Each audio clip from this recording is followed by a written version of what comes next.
Right, so Okay. hello, Josh. I've been Hi, listening Mark. to your new CD, but you want to introduce that yourself, don't you? Because we just rehearsed that just before getting online or recording this, and I've buggered it up yet again. It's all So good. anyway, would you like to introduce? Would you like to introduce yourself, Josh? I, And I, then I can we'll get try. into I'm it. not very good at introducing myself. Hello, I'm Josh Rogers. Hello, I'm a Josh. songwriter, musician. I've recently self-released my debut album, which is called Naked. Um, I'm not the best person to review it, really. Have you had some good feedback so far, Josh? I've had some lovely feedback, some quite shocking feedback. I made somebody cry the Shocking. other day, which made me Did you? feel a little bit guilty. What did you do? I've Like smash that person over the head with your CD or something?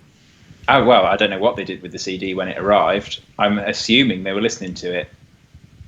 And what number did they get? Because I got number 7 in the They got special edition. number 73. 73. So, one of your songs made this person cry them. Yeah, it would seem so, yeah. Um, Who was it, he or she? it Or was a she, but I non-binary? don't know that we should delve into that level of I think the somebody pennies else's dropped life. now. I think the pennies dropped because I think that is probably to do with one of the songs, which is probably personal to her or Possibly. aimed at her. Um, I think I could guess at a couple because I'm not really one. It takes me a while to learn lyrics on songs, but I have actually read through your lyrics after using the camera on the QR code, yeah, cool. and I've only Yeah. just discovered how to use these QR codes. So I discovered that you've put the lyrics, and you'll get to this page if you scan in that QR code. I'm not talking to you, Josh. I'm talking to the audience, as you know, and all the lyrics are down there. So I have actually read through the lyrics, and also it's great that you've got like a little description of each song before you go into the lyrics as well, which is great. So yeah, so I'm imagining the song. I don't want to embarrass the person. Probably might be watching this video anyway. Would they? They might. Well, they might be, I I suppose. don't know. You might be barking up completely the wrong tree, Mark. It's It's not pretty. anyone that's in a relationship with me, for instance. Um, it's just somebody's interpretation of what they've heard, I guess, and maybe the way that my lyrics have. Yeah, because I thought you were Um, actually talking about me. no, it's not about you. Were you crying to my songs? Well, I'll tell you, they're very touching. I'll tell you, I was going to mention this, but there's some of them make me feel. It's really hard to put into words. Like what I felt years ago, like when I was young, like really young. But it's When like when you still felt things? like more of when I still felt things. Yeah, Yeah, maybe. Yeah, before I got conditioned into yeah. not feeling things. Yeah, maybe. No, it just I don't know whether it's some of the tunes maybe spark off some music that was around that time. I don't think it's that. I think it's more of a feeling of what I was feeling back then, but it's hard to explain. But that's just one thing. There's all sorts going on. But there's some of your melodies. There's a melody in which song is it? I actually like the 1984 song. You know, I like 1984, George Orwell's 1984 anyway, as a thingy. But the betrayed me bit, I think that sounds fantastic. Do you want to sing that Don't live want to sing now? that live now. No. She said, "I betrayed you," and I said, "I betrayed you Yeah. too." I like the way that sounds when you sing it. And also, while Thanks. talking about that song, there's something I wanted to ask you because I'll forget this. I have made some notes, believe it or not, Okay, well, that's good. We might have some structure. and they're all over the place. Yeah, the 1984 thing, is that you putting yourself into the characters of Winston and Julia, or is that a real life experience, or maybe both and overlapping? Yeah, both are overlapping. There's definitely direct reference to the characters. Um, When they betray each other. yes, That's what I sort of yeah, picked up. and the drinking gin in cafes at the Victory beginning. Gin. Yeah. So yeah, it is direct, and it is also, I guess, reminiscent of those awkward re-interactions that sometimes take place. Have I picked the song that made that person cry then? I've no idea. No, I don't know. I've Anyway, just offered funny you. I've enough, just offered you one piece of feedback, which has yeah, been, I'm I not going to guess, push was that quite 'cause I've just touching. been, yeah. Which was quite touching for me. But yeah, I've had some really, really nice feedback. Yeah, good. Well, you deserve it. It is really good. Thank you. And also, yeah, like talking about the 1984 song, I didn't know that was called 1984 when I was listening to it. Heard you obviously heard you do it before on the live performance, Yeah, which you did. Was that about a month ago? probably 2 months ago now, when I Was first it really? released the album online, I did that live show and played through the whole album. So Which yeah, is on also you YouTube. want to tell everybody where your YouTube channel is to watch that. Yeah, So cool. That'd be great. off you go then. Um, I think it is as simple as I am Josh Rogers. I am Josh Rogers on YouTube. Yeah. Yeah. But if you search I am Josh Rogers naked, then I will definitely come up clothed. Right. Well, you should have said that you don't, because you'll probably get lots of clicks if you say that. Just do a uncensored version. That's right. Anyway, going back to the 1984 thing. When I was listening to it, I didn't realize it was called 1984. Okay. Of course, I tend to listen to the music more anyway, rather than the lyrics. But these days, I do listen to the lyrics a lot more than what I used to. Like 20 years ago, I just listened to the music and that was it. But I want to get the gist of the song, though. But anyway, those words that pop out, I betrayed you, you betrayed me, whatever. I thought that was obviously you exposing something about your own experiences and all that sort of thing. And then it made sense when I actually looked through the lyrics to realise that you're actually writing about 1984 and the betrayal in that. Of course, imposed on the outside. It wasn't their fault, was it? They betrayed each other, really. They were brainwashed. But anyway, yeah, so that was interesting. I wanted to know whether that overlapped with your own experiences as well, and anything else. Is there anything else you want to add to that song or say about that song? No, I'm interested in the way that you dug into it, because I know that you're a big fan of George Orwell's work. Well, I only know a couple of. I think that particular line about betrayal, it is an acceptance. I think that, like, following reading the book myself, I was quite struck by that acceptance of this is not a one-sided thing, and it's not. I don't think it's directly related to, like, I've been in a relationship where I betrayed someone and somebody betrayed me, but it all feeds into, I guess, feelings that there's like a familiarity to it. And I guess as a chorus, I wanted it to just sort of echo, which is why I only repeat it once in the second time around. It's just a sort of like reminder of this. Oh yeah, that's the thing. So you like put quite a lot of thought into how you arrange your songs, even down to the last echo, like how it could be played out in real life type of thing, like almost like a sort of drama. That Yeah, for me, you saying or something. Sorry. No, go on. You saying earlier that I'd sort of evoked these feelings that took you back. That for me is the best feedback that I could possibly receive for the album. That happened quite a few times, but that's just one thing. There's all kinds of things. Because I'm thinking like your album stands up amongst anything I've listened to. Wow. You know, even like sort of like I was thinking like Sting. I really love Sting as a songwriter, musician, and all that type of thing. Listen to your songs, because sometimes I was actually thinking how some of those songs would sound like in a band format, because you've got quite a few styles, and I like because you've got that reggae feel in the second song, and I noticed when I was reading on your QR code thing, somebody said it sort of sounds ska type of thing. Well, ska's kind of is influenced by reggae. Yeah, anyway, sure. Yeah. And there was another song I noticed there's some time signatures as well. You got 6/8 on one or two tracks, one track in particular. And I was going to ask you, because you sometimes say about music theory. I don't know anything about music theory and all that type of thing. I just play it, blah, blah, blah, blah. But you're aware of the time signatures you play and all that sort of thing, don't you? No, I'm not. So you don't know that one of the songs you were playing was 6/8?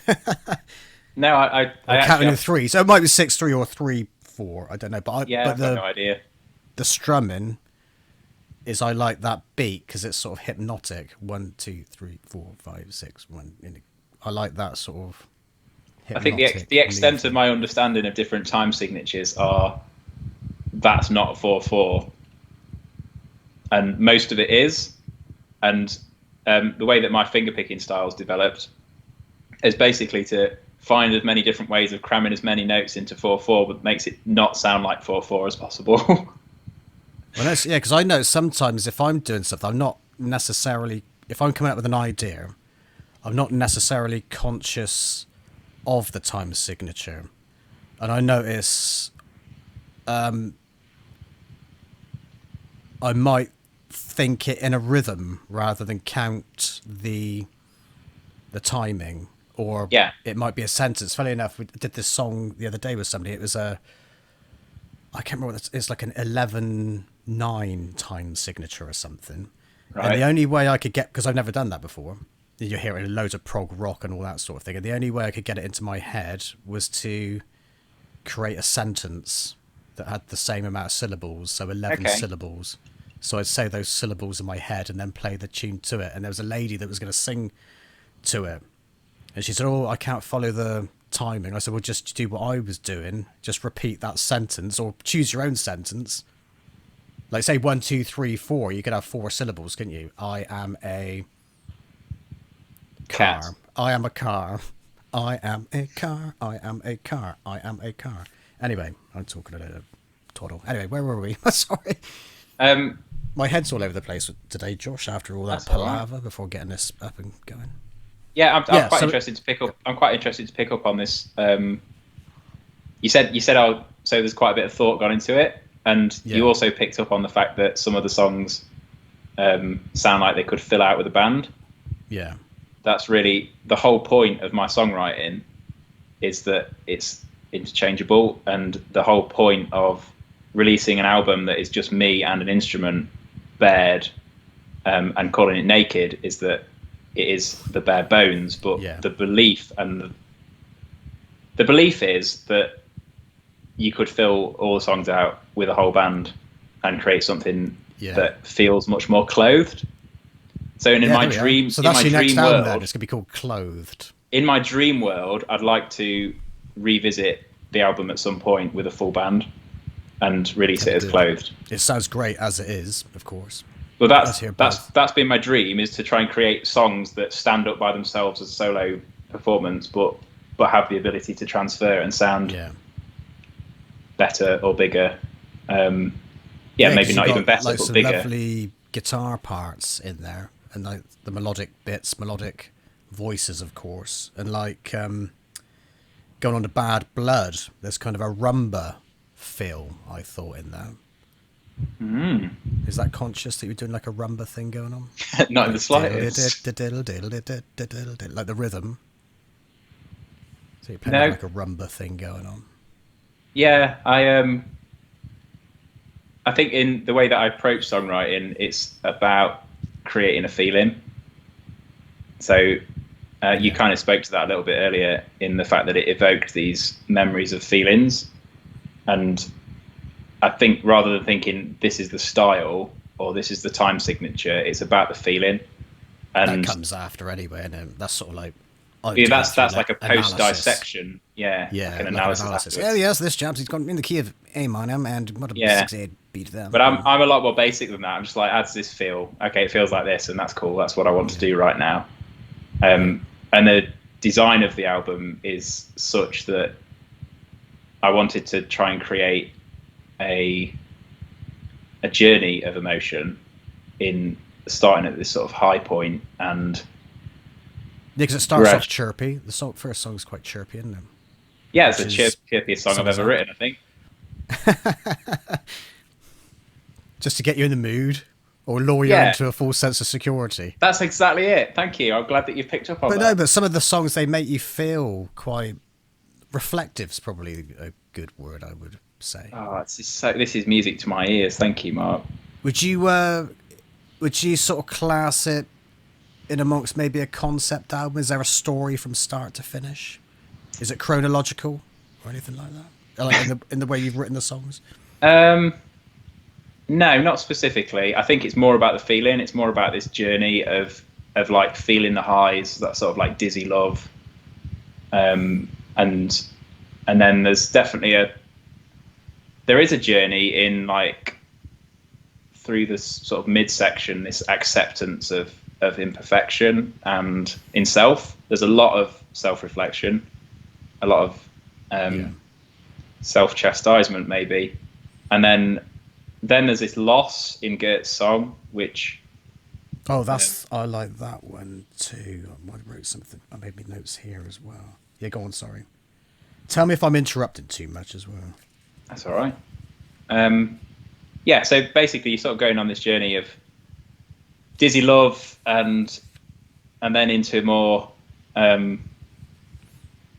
maybe self-reflection and acceptance of imperfection, and then there's this heavy loss, and then the move really into more reflection. I think you kind of hit on a bit of anger as you come through. Well, maybe not even anger first. You've probably come through disillusionment in old time's sake, and this sort of like looking back to a time and smiling for the sake of it. That's the tune with the banjo. That's right. Yeah. Right. There's some nice banjo playing in there as well, Josh. Because how many instruments do you play on the album? 3. Ukulele, banjo, guitar. Yeah. Right. So when you go on, talk about. See, my brain's all over the bloody place again. Old time's sake. Yeah, sorry.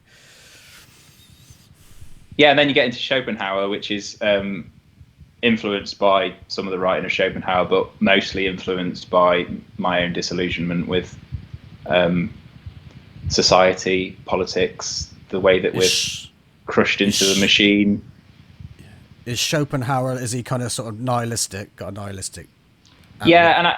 I'm not. I'm actually not a huge fan of some of Schopenhauer's writings, especially not around his view on women and their treatment. I think that's way out. What view does he have on women? I sort of a sit down and shut up kind of attitude, just very broadly brushstroke. Whereas, but it was just this phrase at the end of the song, of this dancing into the arms of death. I couldn't leave it. Just this idea of us running off cliffs in droves, as we consume and scroll. I think I wanted to try to just capture my frustration and disbelief at the way that we are headed in society. And then it goes back to sober, which is really the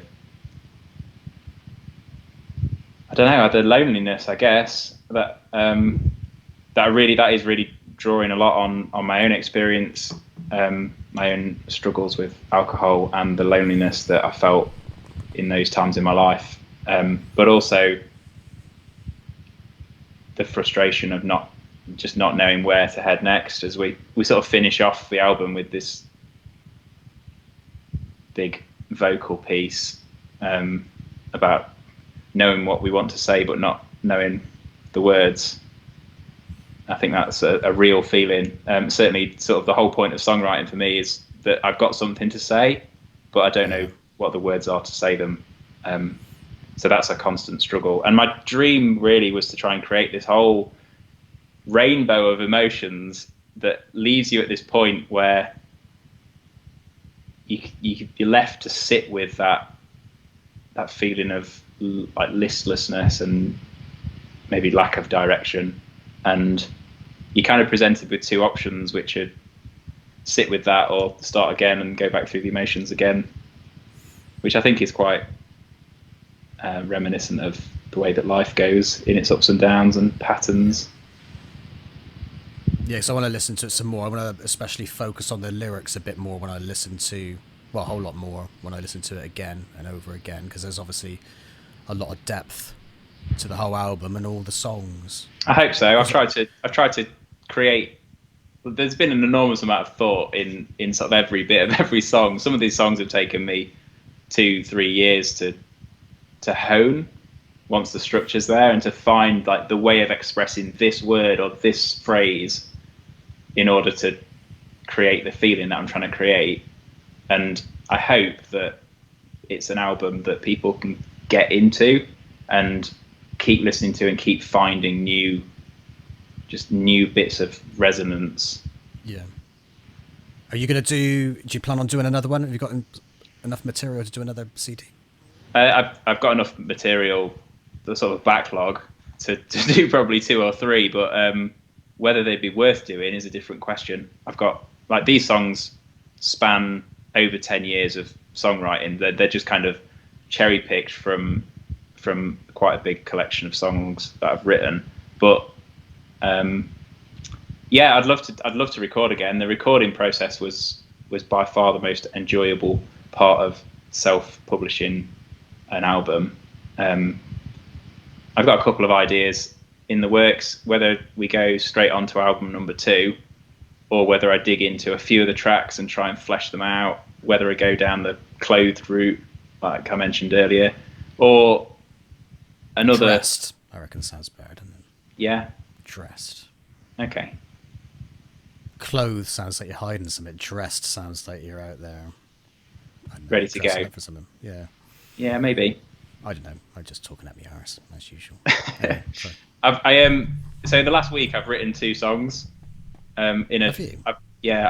I've discovered a new tuning to play with, which is very simple. It's standard tuning, but drop the A string to a G.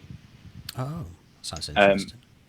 So I've been mucking about with that, and inadvertently I've written what is probably my first folk song, like actual folk song, in terms of I found a piece of poetry which was written a couple of 100 years ago, when there was a really failed uprising in a small village near the town I was born in, called Pentridge.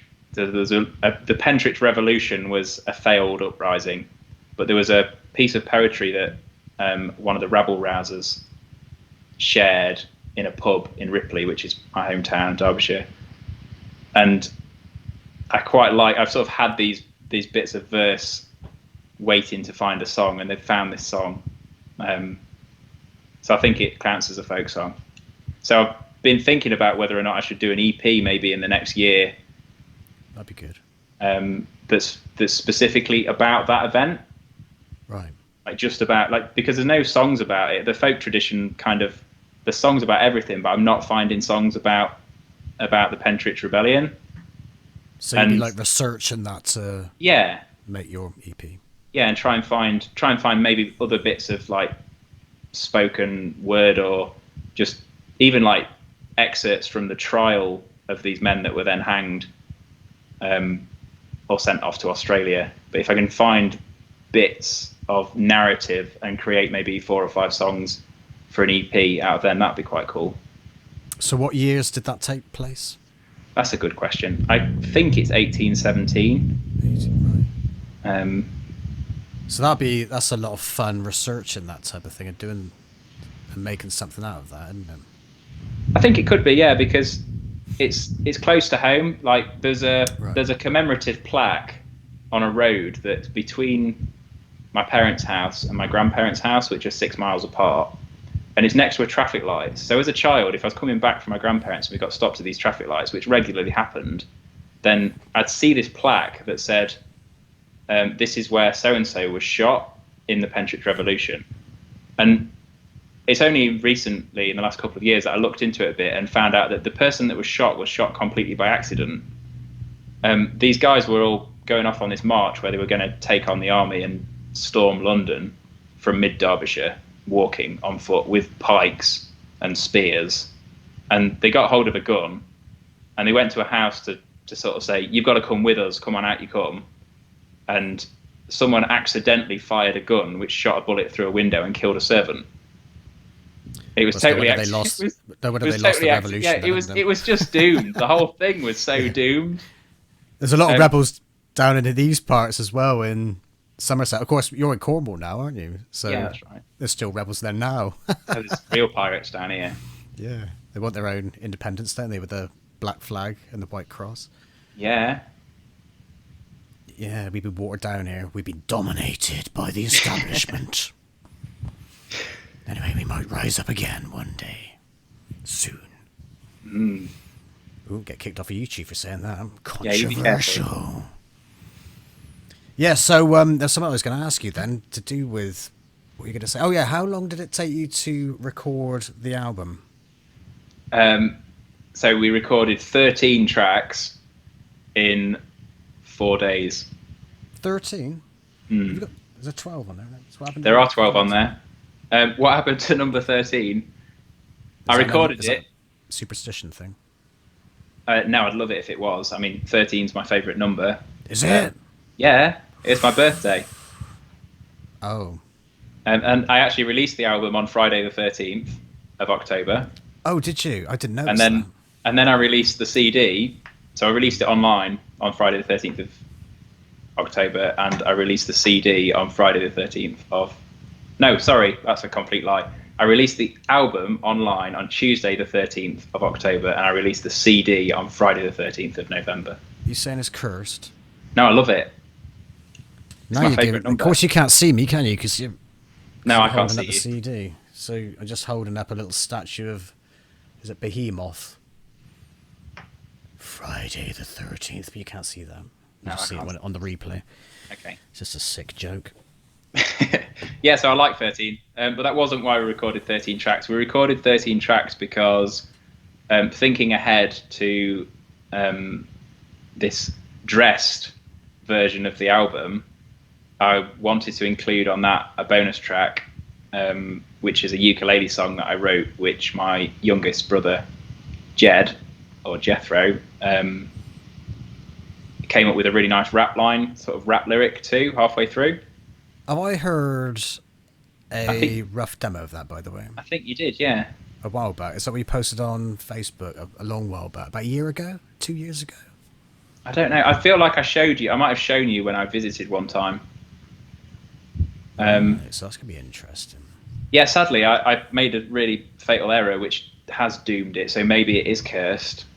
I recorded it at the wrong tempo. What tempo did you record it, and what tempo was it supposed to be? I think I recorded it at 160, and it should have been 180. Yeah. So I fluffed that. So that was a waste of time. Yeah, talking about your ukulele playing, because I noticed this when you played on your live performance. Have we got that in the video? Just in case we haven't, so you can go and visit Josh at iamjoshrogers on YouTube, so you can search there. I'll put links in the descriptions below anyway, or the description below, to website, YouTube, Spotify, and anything else that you want to share in there. But what was I talking about before we said that? Oh, the ukulele player. Yeah, so the ukulele player. That's what I was going to say about Gert. With I've got this right, haven't I? That's a ukulele, isn't it? It is, yeah. And that's the one. I think the ukulele sounds like a harp. Okay. And it's lovely. They got lovely lines coming out, nice finger-picked melodies coming out of the arpeggios or whatever. It's quite a melodic sounds tune. Nice. You got a nice sound. How'd you get that sound? Have you just like mic'd that up? Was there any thought into getting the sound that you got from the ukulele there? I think in the finger picking there's kind of a doubling up on a note, which probably makes it sound like a bigger instrument, like there's more strings than there are. and it's a Tanglewood Koa ukulele, so it's an exotic tone wood, which it does have a lovely tone. I've also only in the last 2 years switched from a soprano ukulele to a concert-size uke, so it's a slightly bigger body. So I think it just resonates that bit better and fills the sound out a bit more. So nothing going on at the engineering end, like EQ or anything like that, to bring out any tones to your own preference or anything? No. I'm trying to think. We over-mic'd it. So there were some phase issues that had to be navigated. How many mics did you put on it then? 4. Oh, right. So now that's 2 pairs. Interesting. Right. So is that like a common practice to mic Not up particularly. acoustic? Well, you normally go with 2, don't you? And I don't know. I always thought it was 1. But then, I don't know anything about it really, so that side of things. Well, when I did music technology briefly at school, we used 2, and you go kind of on a diagonal across from the sort of behind the body to in front of the neck, like the headstock. Well, that's interesting. So you get this kind of like split divide across the instrument. Right. But no, we actually mic'd it directly in front, sort of just 2 pairs, one there, one there. But different types of mics. So there are 2 sort of what are they called? TLM 103s, I think they're called. Neumann nice mics, which are like a cardioid, and then 2 shotgun mics. What's that, the Shure mics? Yeah, those type ones. Yeah, so I sort of know I'm a bit green on all of it really on the recording side. I know a little bit about like micing up an electric guitar and putting the mic up on an amp, but I don't know anything about, obviously, now. Yeah, we pretty much set the 4 mics and used them in exactly the same setup for all 3 instruments. So it was sort of an ambient capturing you get that, of right. You get that nice depth of sound. Yeah, so they were step back a bit rather than obsessing on each individual instrument. It was quite set it and forget it, really. Right. So when you're playing live, then what's your setup when you're playing live when you're doing your songs? It's only this year that I've got an electroacoustic. So you plug straight in from the guitar? Yes. Yeah, so I got the guitar here is a Tanglewood, which somebody gave me in exchange for some labour that I'd been doing on a house they were doing up, and it is reclaimed from a scrap heap. So they got it from the tip, and then they got a luthier to look it over and spent a total of £80 on it to make it very playable, but the electrics didn't work. Right. So this year I've put in a Fishman Mic Blend. They're quite good, aren't they, Fishman? Really nice. They've got a good reputation. Yeah, I've actually I'm head over heels in love with Fishman products now, because I've finally got a guitar that sounds like an acoustic guitar when it's plugged in. Oh, right, yeah, because I was going to say I like it usually like to have an acoustic guitar mic'd up, because the guitars I got here that are semi-acoustic, they sound a bit too electric. They're guitar, horrible. don't they? Yeah. I think that's one thing that's put me off playing live a lot in the last decade, is that I go and play live and it doesn't sound like the songs that I know I've written. Right. Because the piezo pickups quacking, it's going wham, wham, like with this clicky electric guitar sound that is not my music. Yeah. So this mic blend, mic amp thing, whatever it's called, pickup has been a game changer for me. And I've got very that. Expensive? I picked that up for, I think it was under £150 second hand on Reverb. It's not too bad. I don't think it's too bad. Well, to get the sound you want as well. It's been a real game changer for me. Like I really enjoy playing plugged in now, which is massive for me on the acoustic. And then I'm going into so the live show on YouTube that you're linking to, that goes into a Fishman Loudbox Mini amplifier, and then I just stuck a USB mic on that to go into the computer. So I'm not going through any pedals or extra effects other than a touch of reverb on the amp at this point. I've So just you said, so sorry, did you say you mic'd up the guitar as well as using the thing? So the mic no, for your singing. yeah. So yeah, mic and guitar goes both into the amp. So there's Oh, two channels on the amp. right. Um, I've just uprated from the Loudbox Mini to the Loudbox Artist, which has got a few more features and a lot more wattage. And I'm still getting to grips with that. Really, I don't think I've found quite the same tone yet. So it's still chasing your tone. Yeah. That's all.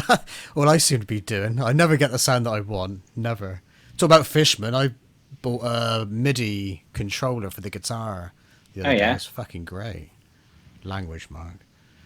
What Yeah, is like just, Yeah, is it a triple play? that's it. Yeah. So what Triple does play it do? connect. I It don't it understand what it does. it converts the sounds that come from your string into MIDI signals, and then you can get Alter them. piano sounds, synth sounds from that. So it picks up the vibration. I put some videos on my channel. I'll send them through at some point. Yeah, Because cool. that sort of acts as a pickup. It picks up the vibrations, then transforms them into MIDI signals, like I say, and then, like the same as any MIDI controller, it'll trigger the sounds that you put into the So when you're in software or yeah when MIDI you're in stuff the you're using. when you're in the workstation, then you can transpose Yeah. it to whatever instrument you want that's MIDI. Yeah, so at the moment I've been using Ableton. Tend to use that a lot for synth sounds. Okay. But it saves you having to learn a piano or something. So if you're like finger picking your chords, you can turn it into piano sounds, which is it's good fun. I mean, I like using synth in my songs anyway, so it's handy. You get the actual chords because when I play actual Right. piano, I can't even say that I've got piano skills. I'll just simplify a chord, and then of course you can program as well. But I'd like to sort of play it really. Yeah. What's the triple play element? I don't know what that means. I suppose that's just a brand. I don't know. What does I that didn't know mean? I didn't know if it was gonna because I have been looking into extra gear because I've started now I've got this electric thing happening. I'm like more gear has started collecting. I'm sort of looking into building possibly a mini pedal board Right. at this point. And I've been looking at octave pedals. They're good fun. They are. Yeah, and I wondered if it had anything to do with that you could triple like one up, one down from what you're playing, but it doesn't sound like No, it. but you could set it up. You could. There's ways you could probably simulate that. I mean, you could have. Well, if you've got You the could. MIDI score, then you can just effectively copy and Yeah. paste it into another octave, can't you, on You a could have different it track? playing a whole orchestra if you wanted to. Mm. If you set it up right, yeah. Because yeah, funny enough, like with the guitar, I'm quite sparse with effects. I thought I was compared with these days, I tended to stay away from stuff like octave pedals and these different far into the future pedals and all that sort of stuff. I tended to stick to like chorus, And reverb. distortion, Yeah. bit of reverb, delay, flanger if I was gonna be a bit extravagant. Futuristic. But now, yeah, I had to go on a octave pedal the other day, and it made the guitar didn't even sound like a bloody guitar, and like pitch shifters and all that sort of stuff. It Yeah. almost sort of sounds synthy, but I do like it because I like traditional, don't mess with your instrument music, but I also like the other end of the spectrum as well, like the electronic side of things. Yeah, Which you do I as well, think don't I you? sit somewhere similar in that like the album is really honouring my my instrumentation and my vocal Yeah, delivery. rawness, yeah. Yeah, and that rawness, yeah, absolutely. But at the same time, now I'm getting really excited about like, okay, this new bit of guitar I've written sounds like this when I do this to it, Yeah. and that is pretty exciting as well. There's a whole new creative avenue as well, isn't it? Exactly, it's like I a whole mean, new set of paint. yes, that's right, yeah. It is a lot of fun, isn't it? And I'll Yeah, tell you what, like the technology these days, it allows you to do stuff that it can bring more out of what's going on in your head, isn't it? A lot easier. So like with the MIDI stuff is like a godsend to me. You know, I can lay down a piano track if I want to. I mean, primarily, I like to, I love the guitar, don't you? I think you're the same. Right? You love the guitar. You like the uke and banjo, of course, as well. Stringed instruments. I think I come back to the guitar most naturally. Yeah. I'd look if I was a musician, then You are a I'd like. musician.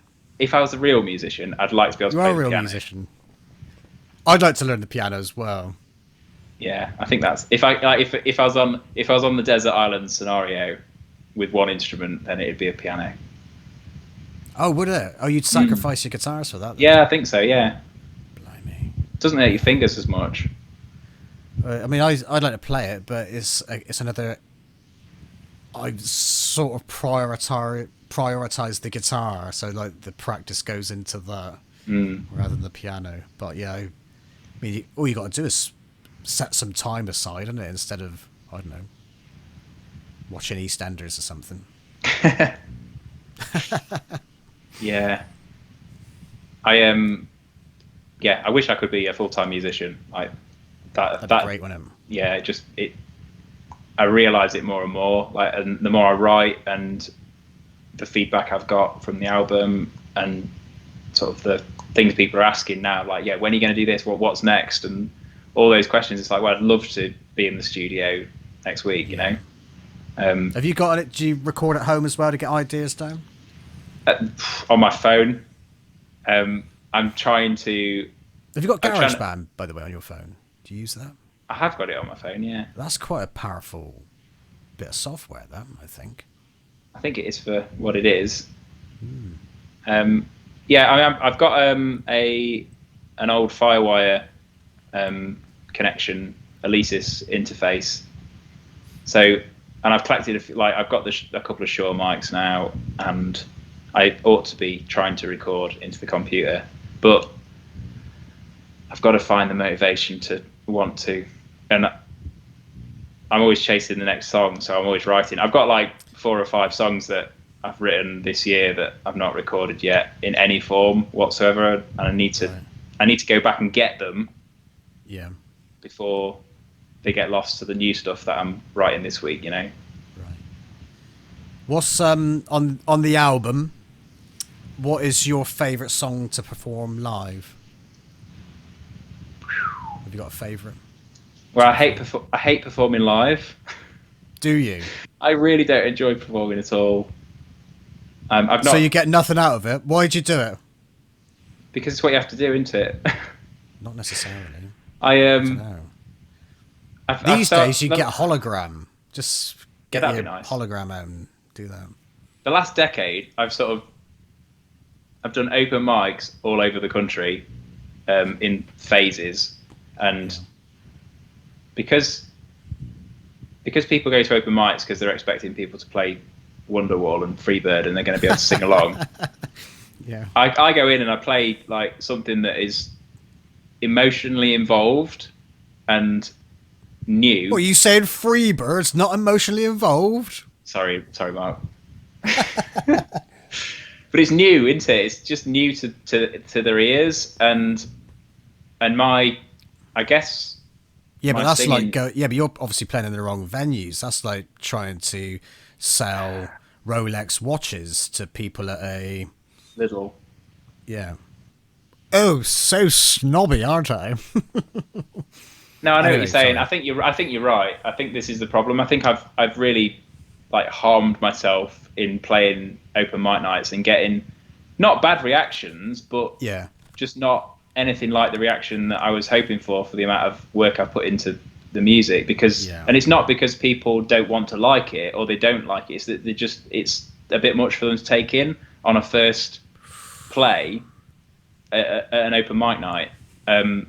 So I think I need to get to a point. Basically, I need an agent that can get me gigs where people come that want to actually listen to my music, because I think if people like the YouTube thing was really, really nice for me. That was enjoyable once I'd got over the stress of actually doing it and knowing that I was going to make mistakes because I'm not that great.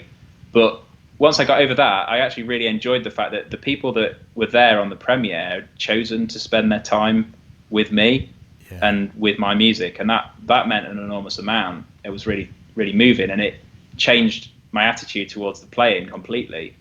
So good. I hope that I can find the opportunities to be able to play to audiences that want to listen. Yeah. I think that will really help me put myself out there more.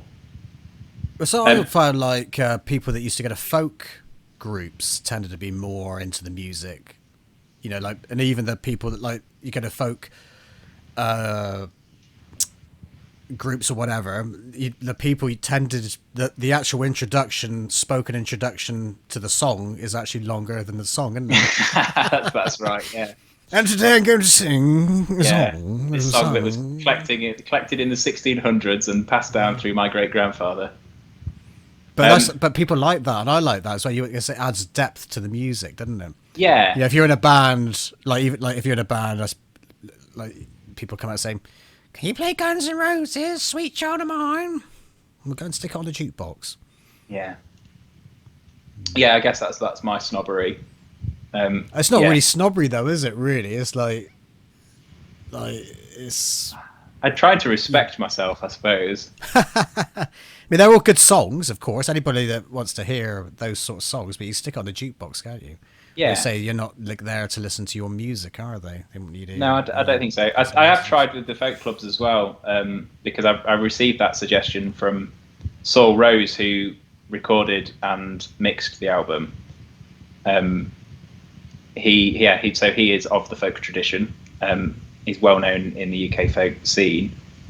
And he says, yeah, just start hitting folk clubs. And I tried a few locally in Cornwall, but the problem with folk clubs is that they're all on school nights. So they all start. Well, they start asleep when you got to go to school the next day. Yeah, exactly. So they start at 9 p.m. Right. And then they have a break at 9:30, or maybe 10 o'clock, and then they go on till 11 or 11:30. And I'm like, I've got work. I've got to get up. Like, I can't stay out this late. But I think it's because they're mostly pensioners, so they can afford to be up late. But you've been ageist. What you said about that sort of appreciation of the music, that is definitely, you do feel that it's a lot more welcomed to bring something different. So yeah, I think I hope that there is kind of a place for me in the folk world. I think that it's somewhere I'm feeling more like I'd be happy to belong in the last couple of years. I suppose you don't want to pigeon yourself whole either, do you? Well, yeah, I've always struggled to describe what it is I do, because I guess in its most basic form, it's singer-songwriter. But what does that mean? Yeah. And I like to think that I've spanned quite a diverse range of genres in the album. Yeah. Whilst remaining unique and fresh. Like I do believe that I've created something different. Yeah, I think so. And it's it holds your interest as well. It held my interest. You want to hear what's going to happen next, and there's some, like I said, there's some nice touches. Even some of your endings are nice. Like some of them are like quite orchestral. Like I've got a really bad habit of writing really long, drawn out endings to songs. I like because that. I like this idea of having space to just breathe in what's been said. Right. And so sort of have like contemplation time in the lyrics. So Ode to Manliness has got this quite long outro, and I always imagined the vocalist, like the protagonist, I guess, of the story, of sort of self-failure and wanting to be good enough and not being good enough, to be walking off into the sunset at that point, thinking about their life. It's actually a bit of feedback I did get was that my intros are too long. That's probably really? That's probably the most critical piece of feedback I've had so far, is that my intros are a bit long. Well, see, these things are subjective anyway, aren't they? Well, this is it. Yeah, I'd like to think that I've created something of a soundscape that brings you into songs, and then I think sometimes when you get into songs, like you're not just listening to it and it's in the background, but when you like get into it, I think it adds to it when you sort of like become more familiar with that tune.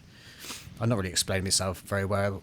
Well, it's pop music. Like no, I think I agree with you that like pop music is on. it's instant. It's like now the singing's happening straight away, and it can just go into the background, and it's there, and then it's not there. Yeah, And I'm trying to create something that absorbs you a bit more than that. Yeah, because I suppose if you listen to pop music all the time, you're going to be conditioned into when to expect something, and it's going to feel foreign if you listen to music that doesn't fit that formula.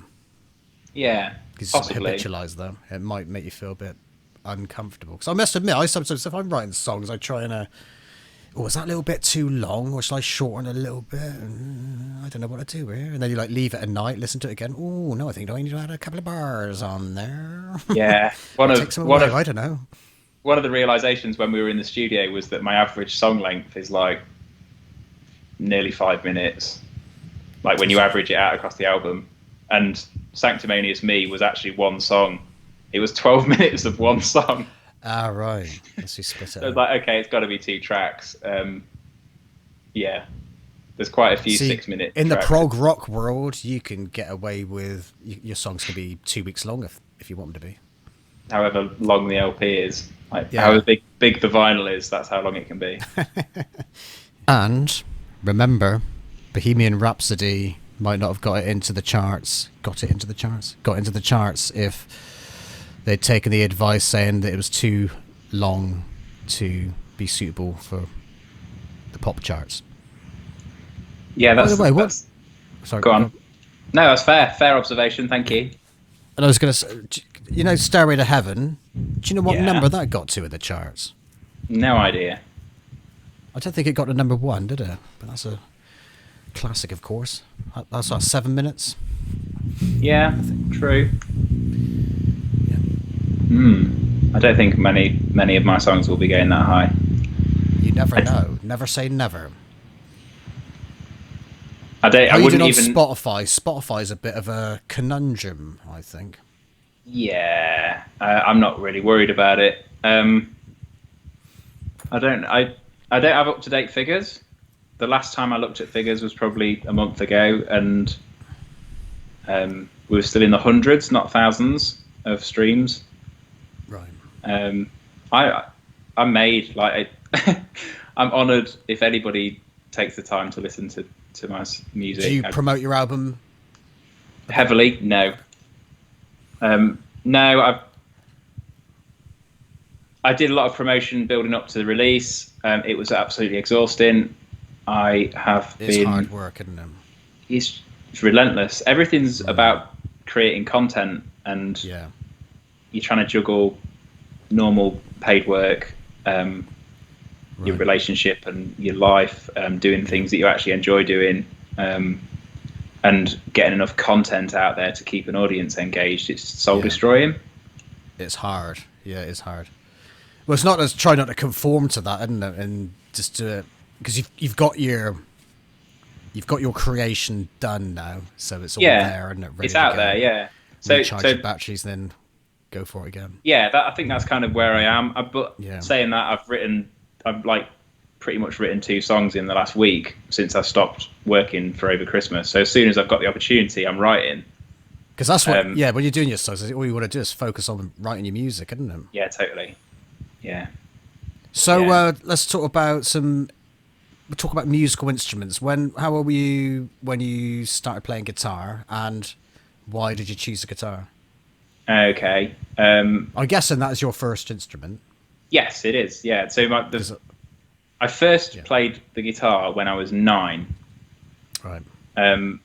A family friend bought a kiddie-sized guitar, and my dad paid for guitar lessons for a very short period where we were working through the tune a day book, doing sort of single line. Is that Burt Weedon? Yeah, that rings a bell. He was a bloody brilliant guitarist. He was. He influenced everybody. Hank Marvin. Yeah. I listened to him the other day, funny enough. Brilliant, like surf guitar. Remember that 60s? Yeah. And he's like from the 50s, wasn't he? I think. Anyway. So I didn't practice. I didn't apply myself to learning one string melodies, and my dad stopped paying for the guitar lessons, so they stopped because, quite rightly, I wasn't practicing or anything. So that probably I probably had guitar lessons for like 2 months or something when I was 9, and then I didn't touch the instrument. Then when I was sort of 11, I wanted to play the drums. I had a few drum lessons and joined rock school, doing drum. When I was still at primary school, on a Tuesday evening, I used to run from primary school as soon as that finished to secondary school where my older brother was, and go and drum in the rock school. That rock school was at the school. Yeah, so I went and hung out with all the big boys at secondary school, drumming, playing Blink-182 songs and Nirvana, that sort of thing. Cool. I was 27 then, I think, when that came out. Yeah, I'm an old bastard, aren't I? And then my dad played guitar on and off, not very well, bless him. Sort of, yeah, in those years. And when I was 13, I started playing his acoustic guitar, learned Knocking on Heaven's Door, and then started writing. And then he banned me from using his guitar. And then he banned me from singing in the house. Why was that? Because I was wailing, I guess. He said, "I'm sick of you wailing in my house. Like, I don't want to hear it." So, and it says that it's my guitar. If you want one, get your own. So I've just got banned from playing music and singing altogether. What type of music was your dad into? Burt Weedon. No, when he was younger, he was into the Stones. Oh right, so but he was always a big like Beatles, Paul McCartney, Jet, that sort of thing. Which was good. It was good, like good upbringing for me in terms of listening to those sort of songwriters. And watching their like journey, like the Beatles' journey in terms of songwriting and stuff was really useful for me to observe. I guess I've learned a lot just through absorption, because then my mum's music taste was a bit different. She was a little bit more proggy leaning, and introduced me to bands like Camel. Oh right, yeah. But then also things like Enya. I like Enya. Big Enya fan. Yeah. So yeah, bit of a. So was it like? Would you say like the Beatles? Did that make you persevere your sort of guitar and singing and songwriting? Were you singing? Did you start singing quite early? Yeah, I started singing straight. Well, yeah, once I got to that 13 point and started playing Knocking on Heaven's Door. Dylan was a big inspiration for sure. Right. Music was massive for me as a young teenager. It was huge. My older brother was really into music, and I just soaked it up from him really.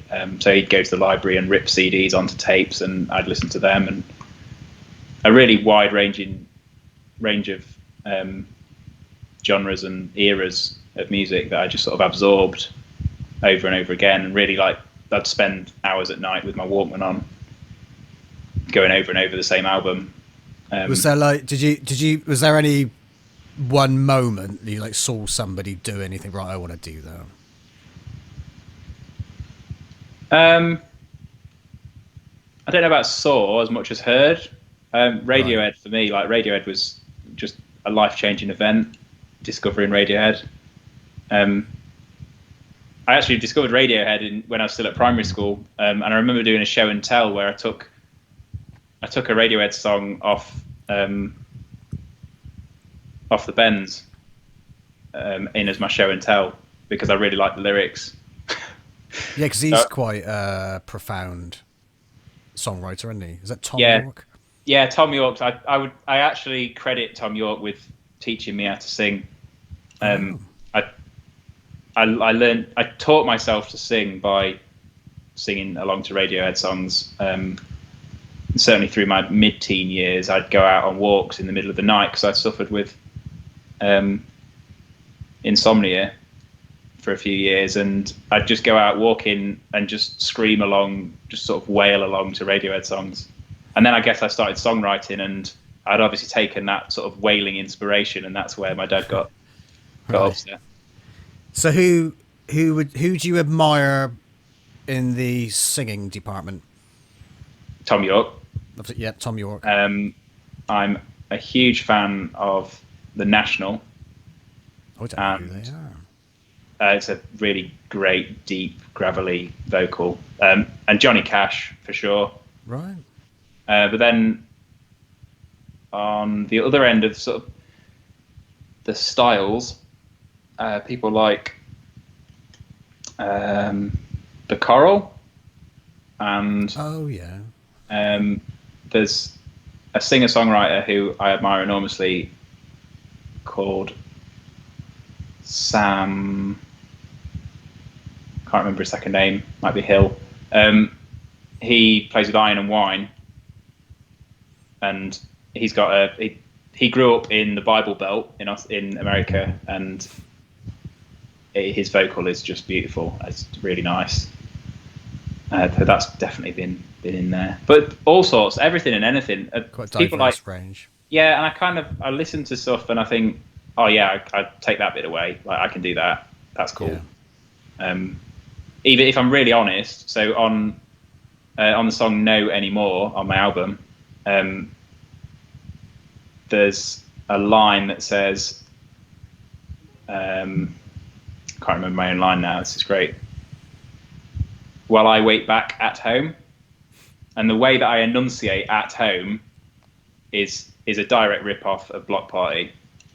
Oh, right. Because I heard Block Party and I was like, yeah, I can do that. That's cool. It's funny, like you know, when the Sex Pistols came out, and with Johnny Rotten's vocals, when he sort of goes, "No, there's that sort of off-key note vocal, which he sings in quite a lot of his songs. And notice like after the Sex Pistols came out, there's lots of songs I've listened to after that where people have emulated that sound. Even Liam Gallagher in Oasis and things like that. They got that, but I like that sound. Yeah. Heard it in Van Halen as well. Funny enough, the song's called Atomic Punk, which came out in '78, I think it was. Right, yeah. It's almost like a police sound. Yeah, this is it. We're always building off the back of somebody else's work. Yeah.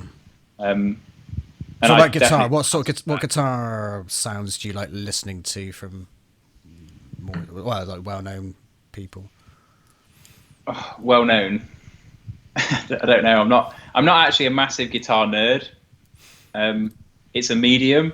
It's the thing that I'm probably the best at making noises on. So it's the one I use the most. But I'm not like. Because you like a bit hardcore death metal, don't you? I do, yeah. Yeah, but I don't know that. I don't know enough about music to be able to say like, oh, I really like what they do. I mean, there are death metal bands and like metal bands that I like more than others for sure. Like I'm a big Bring Me the Horizon fan. Who they are? They're a good metal band. I'll have to give them a listen to them. And I really, really, really like Parkway Drive. I don't know who they are either. I'm terrible. Parkway Drive are brilliant. But I don't know anything about the way that they play. I can listen to that and sort of stay detached from it, and like I don't need to know what they're doing. It's just great. Yeah. But the guitarists like so Iron and Wine has massively influenced the way that I've sort of tried to develop my finger picking style. Right. So about finger pickers, is there any guitarists that you could mention that's influenced you in that department? Andy Mckee. Is that the chap that does the tapping guitar? That's right. That's right. He's good. Yeah, I like that. Yeah, he's brilliant. I was lucky enough to see him in Derby a few years ago, and yeah, brilliant. That was good. Really nice guy, like super humble. Really nice guy. I was going to mention I saw Johnny Cash at Glastonbury in 1996. Yeah. No way. It was good that. And I saw Jackson Browne just before us. I didn't realise I was witnessing history at the time. Yeah, right. Because I'd heard of Jackson Browne. I watched that. It's like really good. And they were like, I went down to go and see. Well, I knew I was witnessing history when I went to go and see Johnny Cash. Of course, I went down to go and see Johnny Cash. And Jackson Browne was on before. Saw loads of Glastonbury. Robert Plant. All the big names coming out now. Yeah. Went backstage in 1986, funny enough. Yeah? So that was the Hand of God, Maradona. I remember that was played on the big screen backstage, Nice. and Level 42 were playing. So met Mark King, the king of slap bass. Who else was playing? Madness, Amazulu. Do you remember Amazulu? No, I don't know Zulu. No Madness. Just like a couple of hit wonders. Right. Robert Cray, blues guitarist.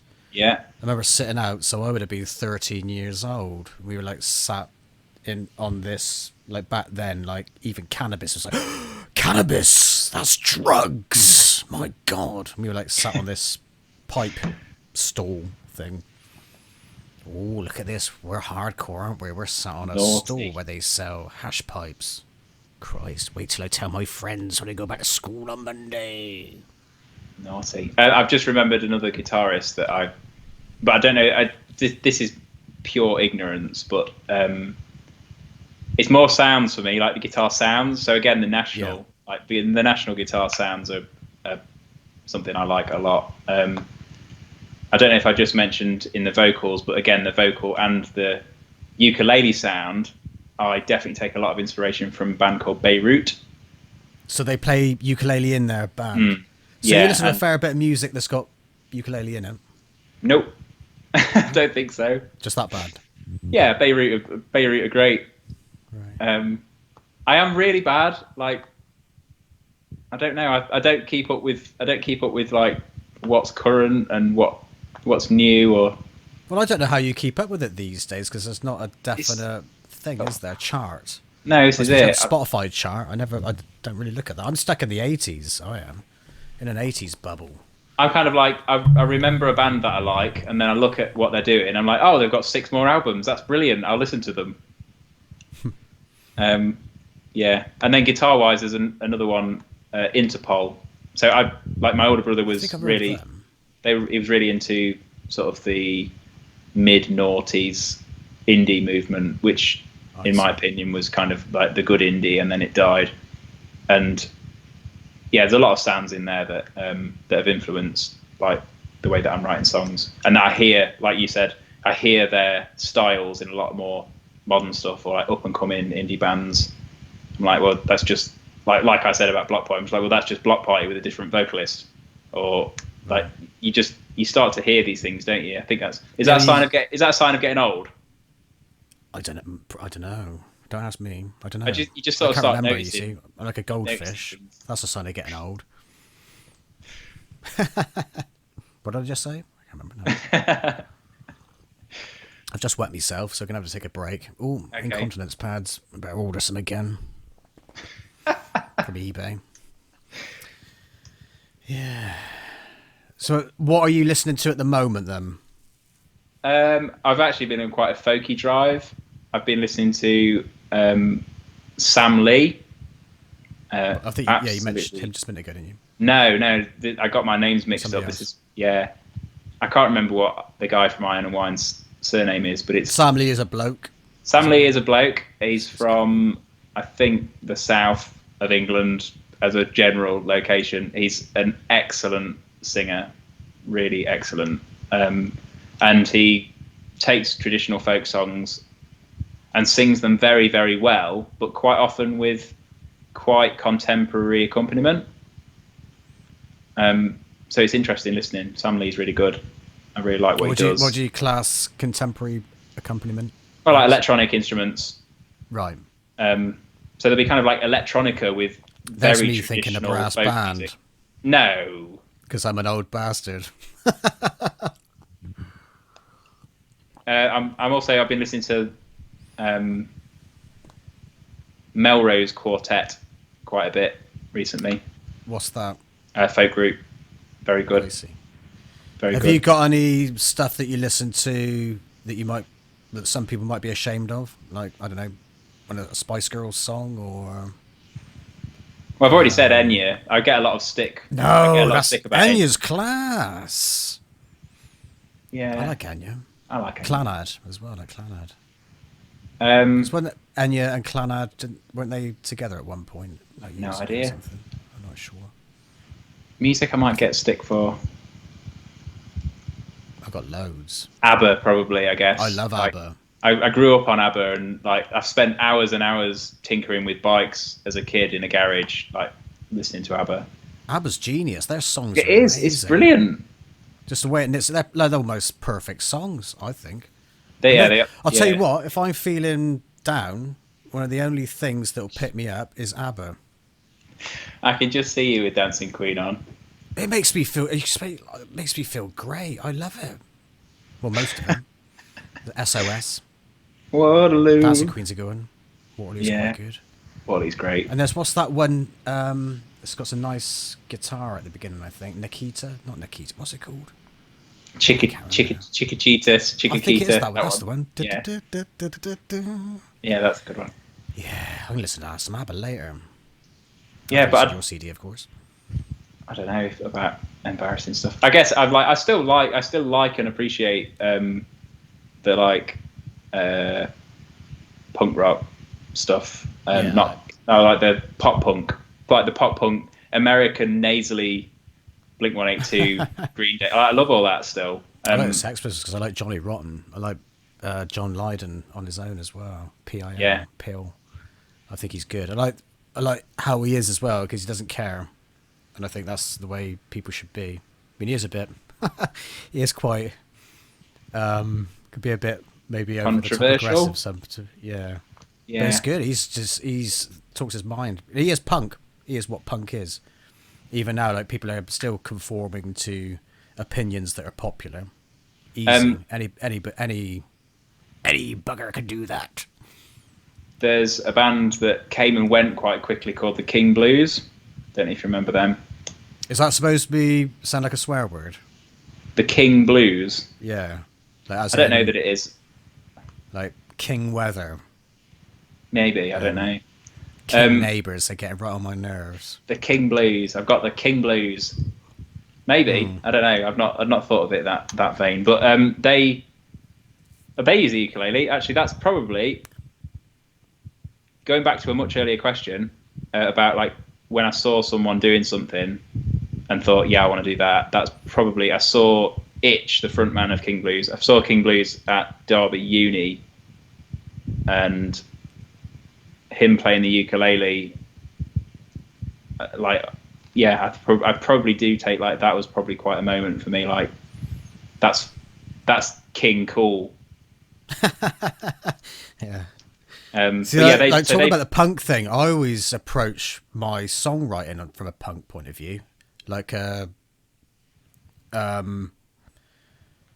just a standard song sort of thing, verse, chorus, maybe a little middle bit, and that'll do. That might have never really grown out of that either.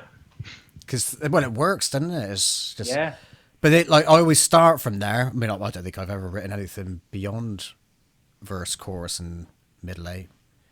Did you know I got confused with the American terms for song structures and the English terms or British terms, whatever you want to call it? Right. Do you know this? Like, you get pre-chorus and chorus. I've heard that. So you get, I thought, a bridge.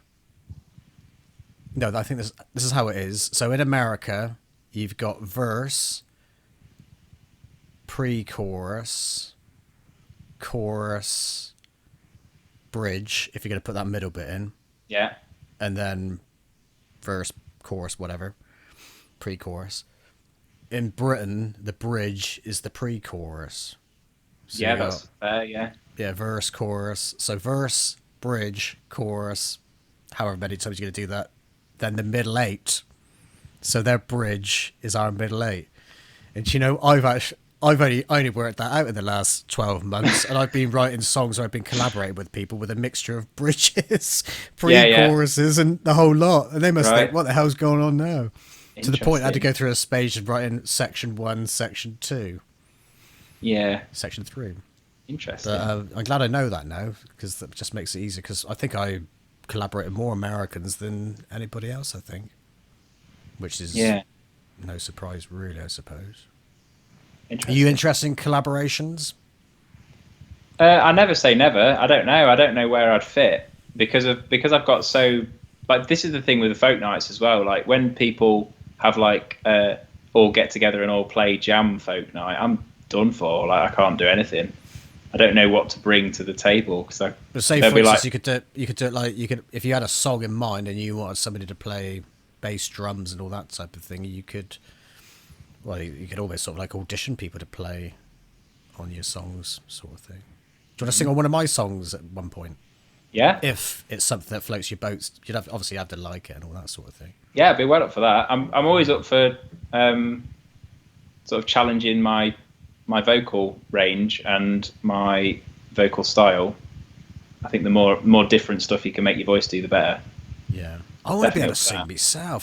How would I go about singing? I've been trying You for ages. go out for walks in the middle of the night and listen to Radiohead.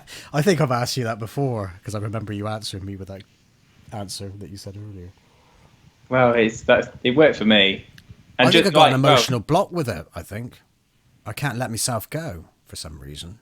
yeah, there's different levels to that. Like, so in this album, one of the really nice things is finding like my big voice, which is something that I didn't realize necessarily that I had, and you've got to find it. It takes like a lot of commitment to use your big voice, and it's something Right. that I like it when it works. Like when it works, you're like, whoa, this is awesome. Give us an example right at this moment, if you can. What a big voice! Yeah. No way, because it takes you've got to be like it takes a lot of confidence. Because you got quite a range in your voice, haven't you? Like in like different areas as well. Because you can kind of go, you get that higher pitch, then you kind of go into that lower range. But you've also, it's almost like you've got different effects with your voice as well. Different how do you explain it? Modulations. Texture to your voice. Yeah, thanks, Which Mark. is that's the word I wanted to use for the album. There's lots of textures in your music on the album. Thanks. Yeah. So how do you? Because I've witnessed that developing over the years. Because you certainly developed more of a diverse range in your singing voice. Yeah, I'd actually go as far as saying that I've vastly improved my lower range since recording the album, and How'd you that do that then? I Any exercises? just unlocked it. EQ? No, no, I don't know. I've just accessed like a lower part of my lung, and like Nice it's one. really in my belly where like suddenly I can sing lower than. So there are bits of like maybe even 1984. Like I probably Yeah. could sing it lower now in a way that would make me happier than I did on the recording. But Right. it's Bloody hell. like it's okay. But I can definitely sing lower now and hold it. But I think it's like I just said, just making my voice do different things as much as possible. So listening to a really diverse range of music and singing to it, because that's the only way I've learned to sing is just by like, oh, I like the way they sing. Yeah. Now I'll do it, and just copying it over and over and over and over and over again. And if you just do loads of different styles, then you've suddenly got a much more diverse range of vocal effects that you can apply to your voice. And I guess I do work on my range. So when I got hit by a car when I was 19 and nearly died, I actually I cut my vocal cords completely in two with a piece of plastic corrugated pipe because they wanted to put me into an induced coma, and because I'd smashed my head really hard, I got a bit violent. I don't remember this, but I've been told. And I pulled this pipe out, and it completely ripped my vocal cords in two, which I think Jesus. possibly goes some way to explaining why I'm so monotonous when I speak. But I didn't actually have a voice. I didn't actually have a voice for sort of 4 to 6 weeks, and I was just talking like this and couldn't really speak any better than that. And so I had to rebuild my voice, and I was singing obviously for quite a few years before that, and I had to relearn to sing. And I had this bit in my mid-range, which was like a dead zone. So if if I'm warming up my voice and I'm going, That sounds like the police are coming. so there's like this hopefully not. There's like a midpoint where it would just go, and it was immensely frustrating for years, like for sort of 5 years or so. and it's only in the last 3 or 4 years that I've smoothed it over. Just How by old were you when you had the doing accident? that. 19, so 10 years ago. 19.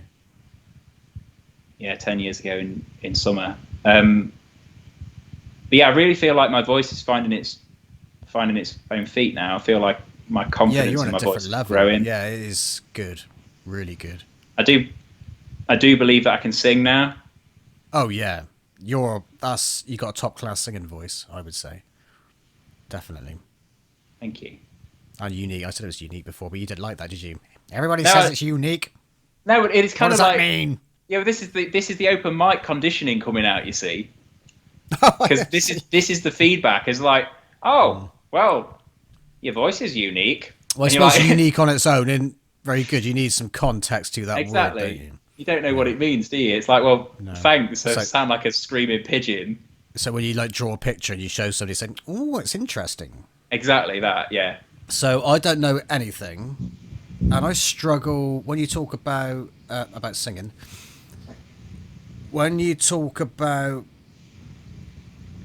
singing from your stomach, now this is something I struggle with because I don't seem to connect with that, and this happens with breathing when I try and practice, say something like meditation as well. Right. I don't seem to have a. I'm not very aware of how I breathe into my stomach or abdomen. Would that relate to singing as well? Yeah, I would imagine so. I don't. I don't know. I don't profess to be any expert.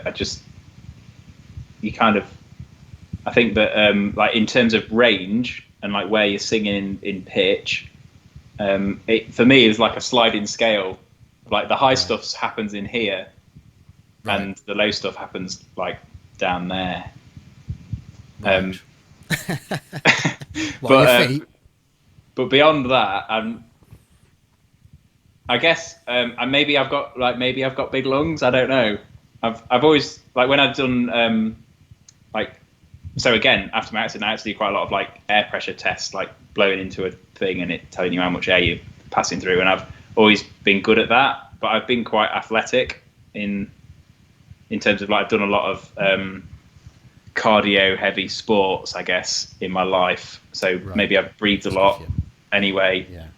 And I've never smoked. So Yeah, good.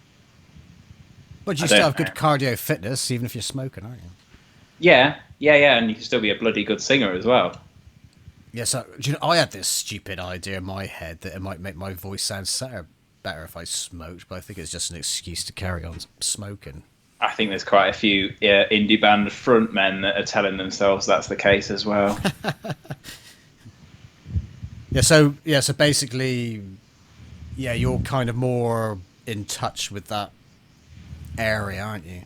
Because I know it's like, do you know, like cultural in it. People speak from different areas of their body, depending Yeah, on cultures. Because Americans speak from different areas of their. We tend to speak from our throats, don't we? English, whereas yeah, I think that's Americans. fair. Do you hear Americans like they tend to like if they try and make their voices a bit more masculine, like oh no, like almost a voice disappears and then it turns into a croak, doesn't it? Yeah, I will. Yeah, we're going, yeah, man. Yeah, you know what I'm talking about. Yeah, but I It's guess like, we that's don't do the that. We get, regional. That's regional though, no, right? Because I've then you've got the New I noticed. Yorkers. The New Yorkers are like meh, meh, meh, meh, meh, like really up in the nose. Oh, are they? Yeah. I know because we're more like sort of Hugh Grant, aren't we, over here? Yeah, Oh, hello. speak for yourself, Mr. Mark. Yeah. Ooh, whoopsie daisy. Yeah, I'm no Hugh Grant. I just speak No, I'm as not. I'm not Hugh Grant. monotone like all the time. Not Hugh Grant in real life because he was a little bugger, wasn't he? But in the films, Yes. that's probably a wrong example. But I think we tend to speak from our throats, I don't think we? that's fair. Yeah. I speak English. from here. Like my voice comes out of here. Yeah, mine does. I Um, get irritated. I don't like my voice. I wish it came from. nah, Down here. yeah.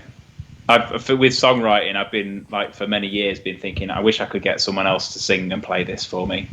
And get like Really? yeah, for sure. Like that'd be so much easier if I could just write the songs and then give them to the person that can do the sound justice. That's really strange, though. So right, let's say for instance, right then, who would you get as? Would you have a like on all your songs? Then would you have a different singer for each song? Yeah, probably. I guess. Yeah, I'd probably find different people to sing different songs. And would they be male, female mixture?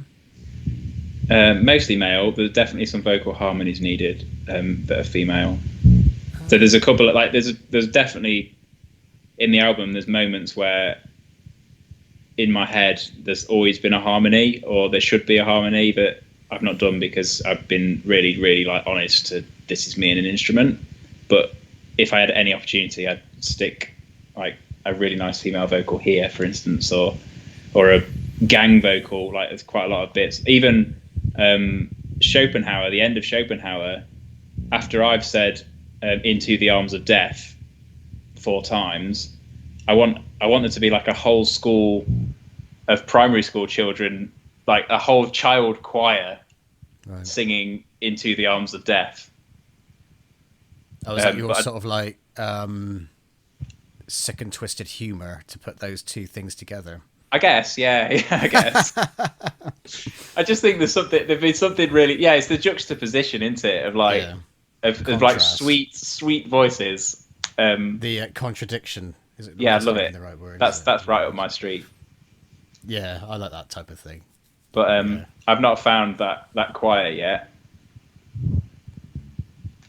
You'll find it. Yeah, I'd like not. I'd encourage you with your voice. I think it's great because I think you've got. I think you've made your. What would you? You've got that. You made your stamp. I think you've got a good voice. I could easily listen to that on albums. That it's like your brand. Well, I don't even know what's the word. Your fingerprint. It's good. I don't know. I had my first radio play last weekend on a West Cornwall radio station, and Ollie, the presenter who introduced the song, he said I'm going to say I think Josh has got a really unique voice. It's a bit different, but I think it's good. And it was a really like I couldn't tell whether he was like saying. Well, he obviously likes it because he played it on the radio, so it was obviously positive. But it was interesting to hear someone who I don't know particularly talking about my music and describing it in that way, because I've got like I don't know. It was a bit weird. You're gonna trust the opinions of people you don't know. Yeah. So if that's like somebody who's playing music all the time and listens to music all the time. That's the feedback. It was almost like a warning or like a disclaimer before playing the song of like, this guy's voice is a bit different. And I was like, okay, is that good? And it obviously he is good because he's played the song. But so it's not like your voice isn't like people aren't going to be shocked when they hear it. It's like totally accessible. It's good. You've got your own individual voice, which is great. And what I mean by that is you've got that range. You can do a lot of things with your voice. You've got a flexible voice, which is great. It's got character. It's not just one thing, is it? It's multifaceted. It's definitely my most versatile instrument. It's good that you're confident with it as well. I envy that. That's great.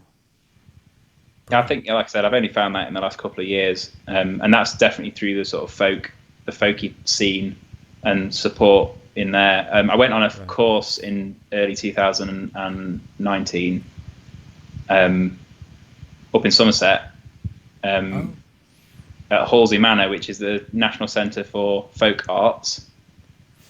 And so I went on this course with a folk band called Faustus, and they were delivering a workshop about taking traditional folk music and sort of reinventing it into maybe a slightly more modern feeling.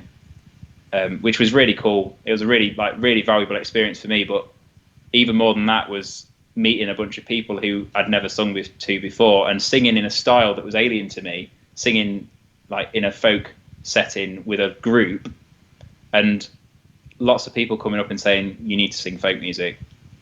You've got like a really good voice for folk. And I found it really funny because I found the singing that they were doing really easy. Like not in a big-headed way, but just in like I was like, well, this is really easy, and and that was kind of really refreshing in terms of thinking, like realizing how much I'm challenging myself in my songwriting to create something different. Do you find some of your songs hard to sing them? Yeah. So they're quite a Yeah. workout then. Yeah, Good singing definitely. workout, right? Ode to Manliness was, yeah, that was kind of like a game, like a sort of a new bar reach where I was like, okay, this is a vocal workout now. But again, in the process of going to studio and like putting that song down, I've achieved that now. So I know it can be done, and it's about keeping that and pushing it. Do you practice singing every day? Not every day. Like every week? Oh yeah, for sure. Like I was probably like every other day would be fair, but it ebbs and flows. Like this week, yes, every day, several times a day. Next week, maybe 3 times in a week. I don't know. Right. So would you say if you didn't sing for 6 months, would you lose a lot of what you got? Yeah, massively. Yeah, because of this whole accident thing. So you've had these 2 sets of muscles come down your neck like this, and they pulled round. And if you go like that, you should feel 2 triangles in your trachea or esophagus or some body part that I don't probably know. Yeah, so there's these 2 triangles, and these sets of muscles should actually sit back, and mine are like this. So I have to physically, like, if I'm going to sing live, I'll physically like, massage all my throat muscles and my mouth and stuff to get them to open back out again. And if I don't sing for a month, then it just chokes up, and I have to work on really reopening it again. But So go on. Well, I think that the more, like, as time goes by and my voice has got stronger, like in the last 2 years, my voice has got stronger, and saying I found my big voice, it's all getting easier to access again and again. Right. So say if a person hadn't sung for a month or 2 months, or maybe 6 months, how long would it take to get back to where you were when you're regularly singing? I think what I've been finding is it takes me like 3 days of that's singing. not too bad. I was going to say like 3 weeks or something.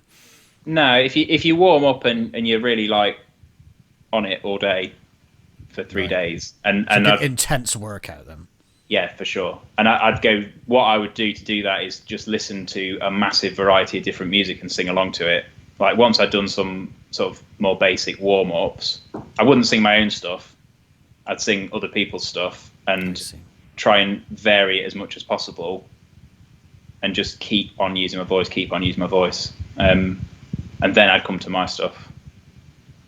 So what songs do you generally choose to warm up to? You know what the answer's going to be. Do I? Yeah, it's Radiohead.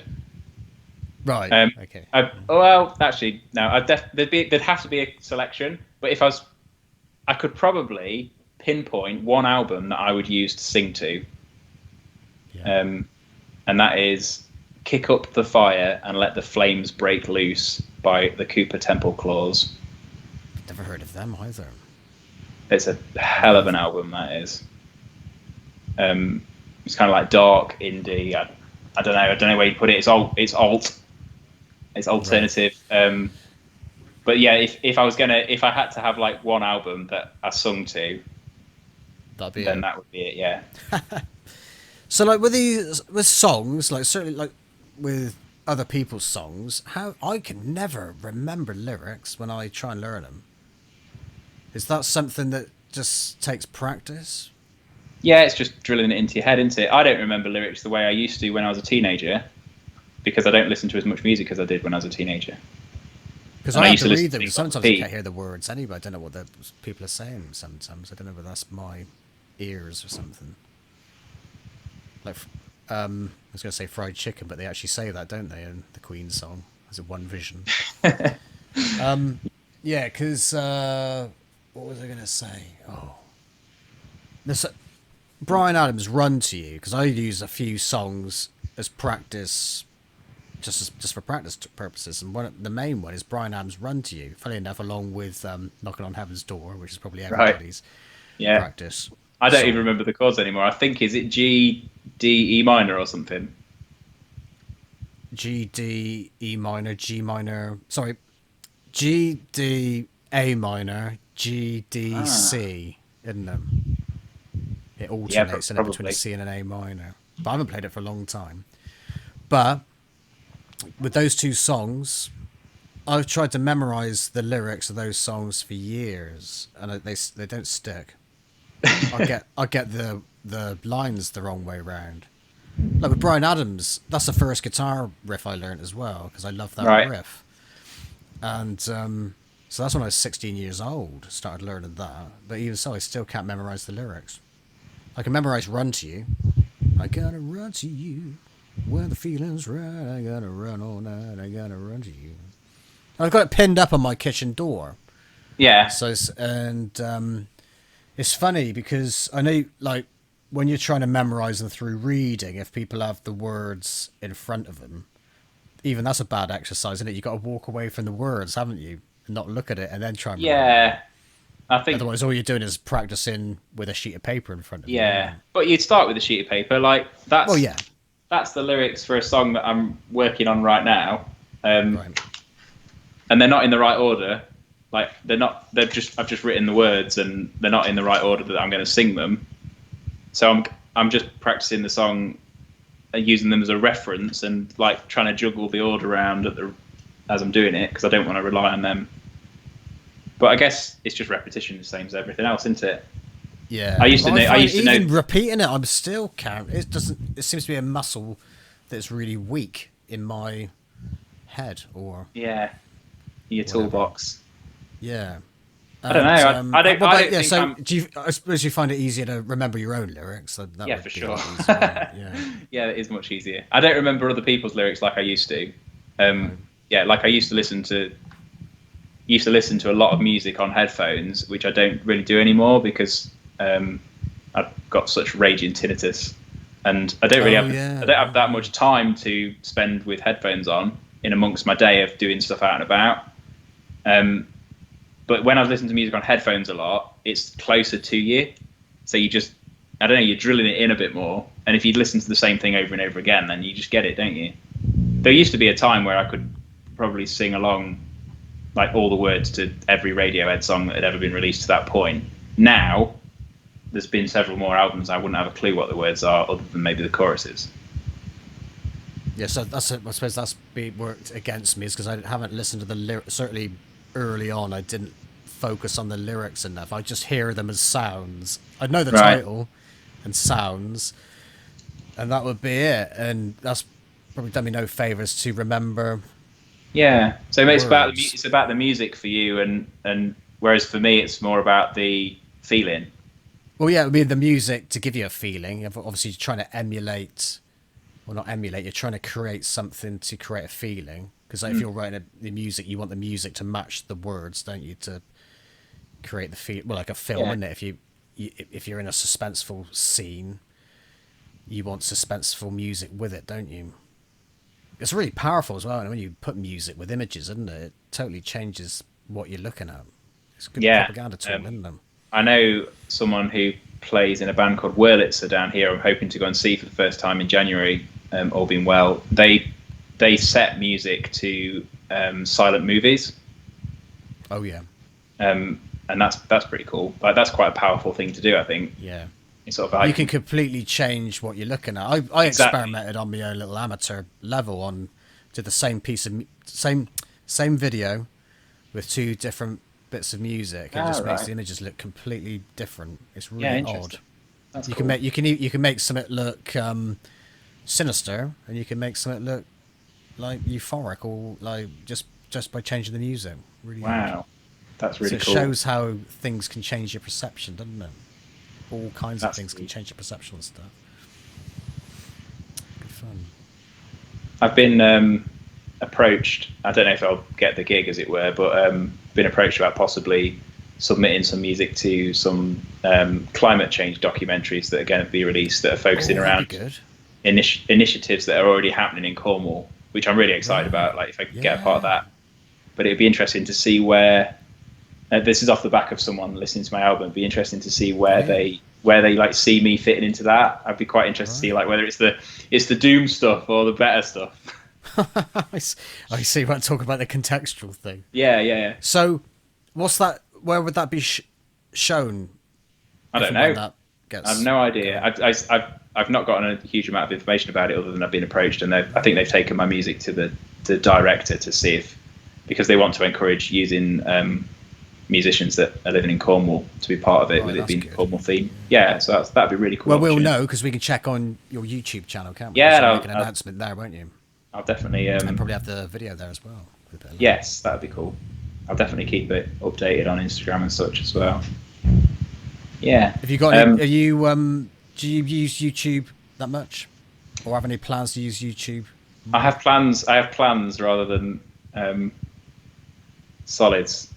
I'd like to get a couple of videos up over the Christmas break, but I've not really decided what sort of shape to give them. I've been debating whether to do recordings of each song live, just one like single tracks, just me and an instrument again, and putting them up as individual clips, or whether to do another live set of sorts, maybe do just like a 5-song set and include some of the album songs and some other stuff. Make a video to go with the recording songs, maybe. Yeah, that'd be a lot of fun. That's a lot of fun. Because you've got like nice scenery around your area as well, haven't you? So you could do. Yeah, I'd love to do.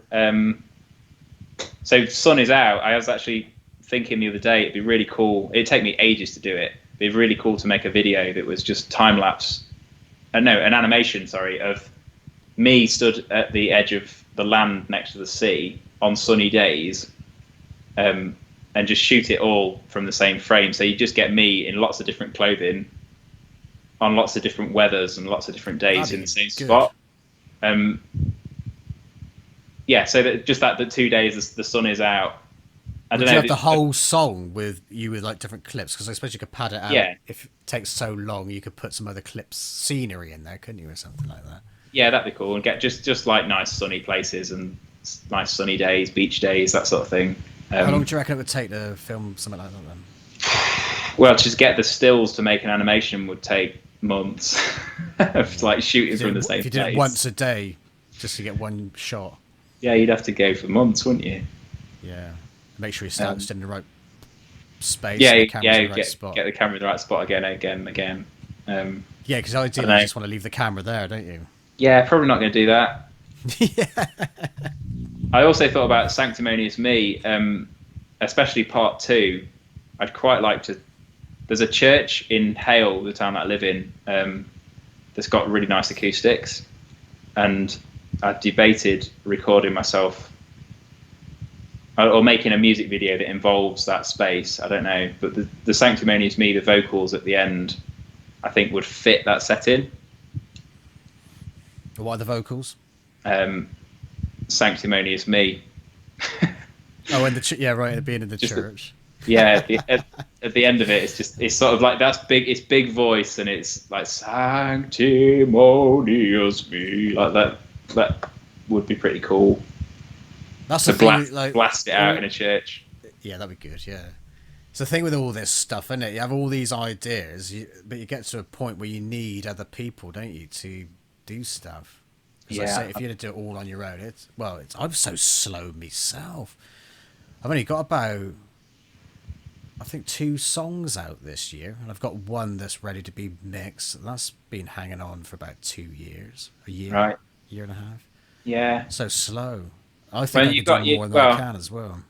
This is it. I've got a half-time work post that I've got to do to pay the bills, and then I've got to walk the dog and have a family life, as it were, and then try and get out on my bike or go surfing, and still enjoy writing music as well. How long? Sorry, I can't remember what you said now. How long did you say it took you to record the CD, the album? 4 days. That's good going though. That was with a break in between as well, because it got so windy in the tower that we were recording in that it was just unmanageable. So we had to switch off for a few hours. Bloody hell! And that was I finished recording on Friday the 13th. Yeah. So how many takes did you do on each song? How many hours did you do in a day, would you say? We were definitely doing like 18-hour days. Really? Yeah. Definitely towards the last couple of days were definitely like 18-hour days. Right. I'm trying to work out how lazy I am. Some of the songs were easier than others, you know, like I think I Don't Care, the ukulele, or it was either the ukulele or the vocal, one of them I did in one take. Did you record them live, as in play the guitar and vocals? No, we tracked and then I recorded the vocals afterwards, which was really nice. Was it? Yeah, I loved it because I could really concentrate on singing in a way that I'd never done before. Right, I see.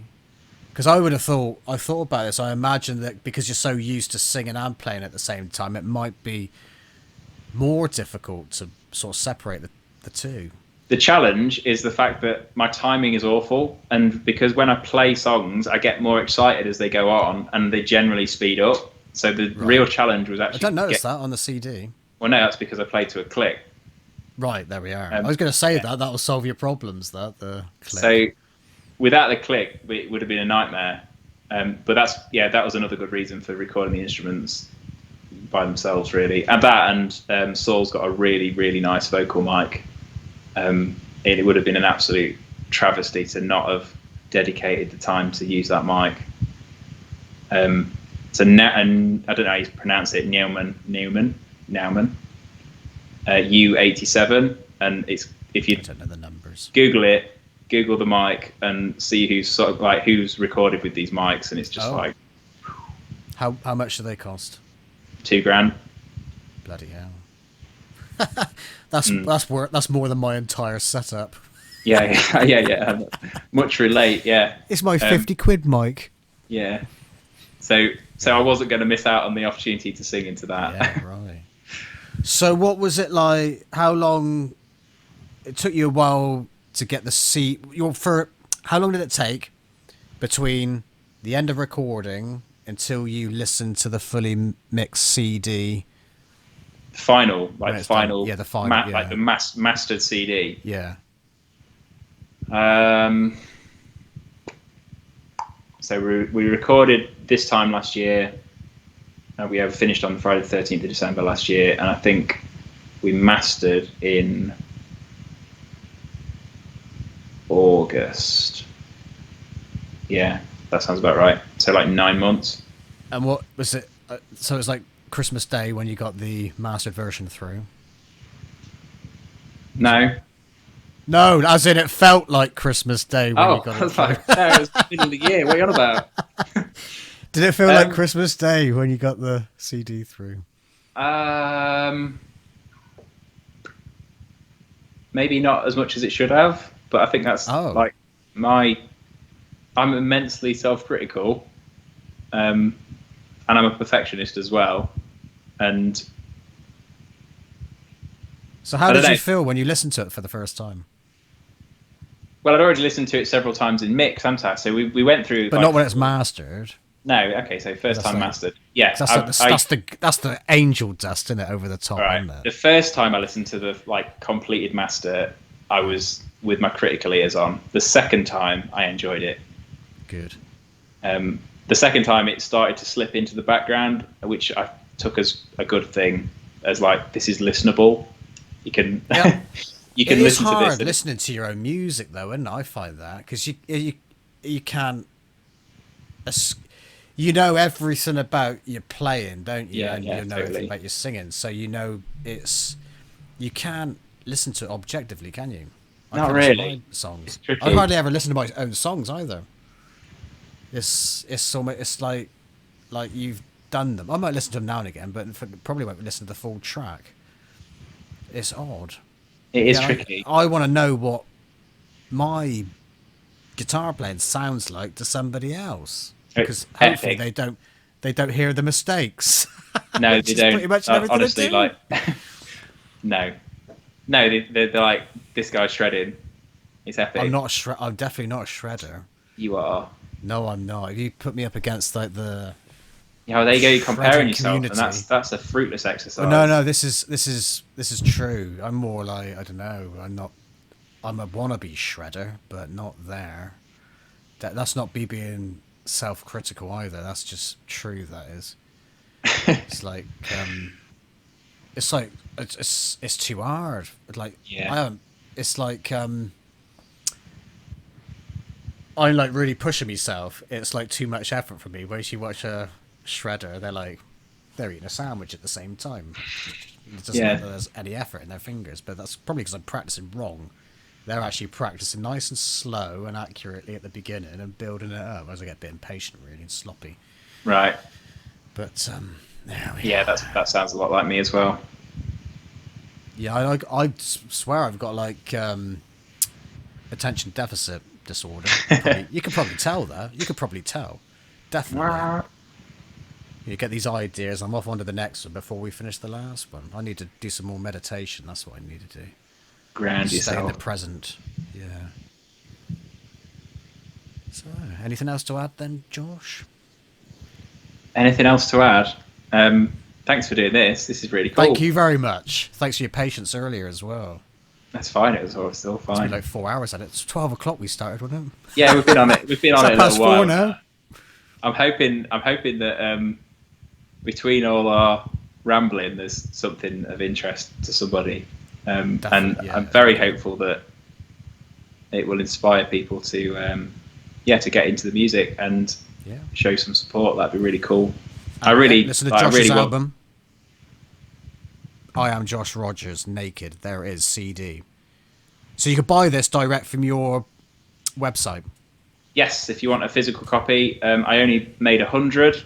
I'm planning on keeping it to very limited runs. I might or might not do a second run if demand requires it. At this point, I definitely won't be doing another run. Of course, most people I don't know. Well, do most people listen on online services these days? Yeah, Or Spotify? I never planned on releasing a physical album. It wasn't in my plan, other than some longtime friends who have been really supportive. Were like, we're not going to be able to listen to your album if you don't make a CD. And it's like, okay, well, I'll make some CDs then. It's nice to have one, isn't it? I think it's nice to have. It's probably been like that's the Christmas bit for me. Like I've really having like I've got this thing that I don't know. Every part of it, I've had a part in making it what it is. That's Did you really do the artwork, the drawings. I did some of the drawings on the rear cover, along with my youngest brother, Jed. So that's a collaborative bit, and my cousin did the layout and graphic design on both the CD and the rear of the rear cover, and then my friend Chris Cooper did the illustration of me on the front. So it's been really. Is that an illustration? Yeah. I thought it was a photo. No, it's an illustration. It's all like hand drawn. If you go, if you see a full resin image, it's all hand drawn. Have you got those tattoos then in real life? Yeah, it's all legit. This is me naked. Wow, I thought that was a photo. That's amazing, though. Brilliant. Excellent. Yes, I was going to say, you can listen to Josh's music on Spotify as well. And all the other platforms as well, isn't it? I think I'm going to go to Spotify. It's on Apple and iTunes and Amazon. Deezer and all those. Yeah. All of them. Yeah, all of them. Marvellous. So if we're doing this again sometime then, Josh? Yeah, for sure. Well up for that. Right, lovely jubbly.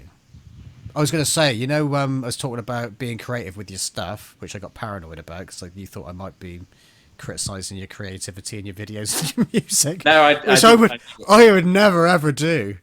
I was watching somebody's YouTube channel, like this young lady, as she came up with a term which I was talking about, repurposing your content. So that's what I meant. So for instance, I'll chop this chat up into clips. Do you want me to send you a? Pardon? Yeah, bite-sized chunks. Yeah. That's how I like to conduct myself. Like I've got bite-sized riffs on this channel as well for people like me that can only absorb bite-sized chunks. Anyway, what was I talking about, Josh? Repurposing clips. Oh yeah, do you want me to send you a version of this thing so you can do something with it if you want or whatever? Yeah, that'd be cool. Right. So Yeah. you like chop it up as well. Yeah, that'd be cool. If you want. And then I can put it out there as well. How long do you think Thanks. we've been talking for? 4 hours. We've been on 2 hours. We've 2 definitely hours been on recorded. for 2 hours recording. Yeah. All right then. Nice. Well, thank Okay. you very much, Josh. Thanks for having me, Mark. And spread the news around. Spread the video around. Share the video.